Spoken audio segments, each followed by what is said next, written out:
Përshëndetje. Ndërkohë që mijëra shqiptar vijojnë të largohen nga vendi për shkak të papunësisë, pagave të ulta apo pamundësisë ekonomike, pasuria e familjes kryeministrore vijon të rritet vit pas viti. Sipas formularit të deklarimit të pasurisë dorëzuar këtë vit, Kryeministri Edi Rama ka deklaruar të ardhura në vlerën 36.700 euro nga paga si kryeministër, rreth 9.200 euro më shumë se sa viti pararendës dhe të ardhurat të tjera në shumën 71.000 euro. Në total, të ardhura monetare 108.000 euro në vit, ndryshe mesatarisht 9.000 euro për secilin muaj. Ndërkohë, bashkëshortja e tij ka deklaruar për të njëjtin vit të ardhura në shumën 90.000 euro, duke vijuar sigurisht të shkëlqejë në tregun e pasurive të paluajtshme.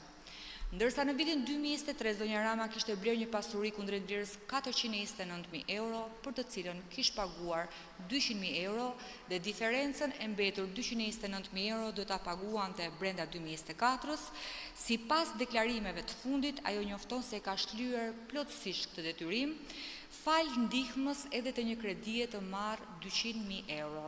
Gjithashtu, po në të njëjtin vit ajo deklaron blerjen e një tjetër pasurie të paluajtshme me sipërfaqe 118 m2, kundrejt çmimit 107.000 euro ose 910 euro për metër katror.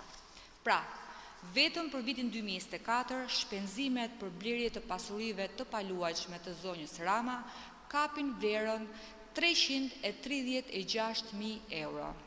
Në përfundim, sipas vetë deklarimeve zyrtare, bashkëshortja e kryeministrit rezulton pronare e një apartamenti me sipërfaqe 146 m2, gjysma e shtëpisë banimit Surrel me sipërfaqe ndërtimi 490 m2 plus 8.390 m2 tokë, një pasuri e paluajtshme e blerë në vitin 2023 me sipërfaqe 107 m2, një tjetër pasuri e paluajtshme e blerë në vitin 2024 me sipërfaqe 118 m2, gjithashtu tokë në pronësi të saj me sipërfaqe totale 9.570 m2.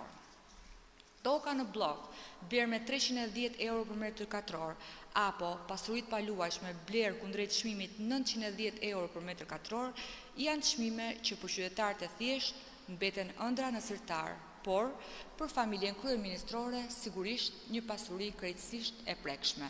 Faleminderit.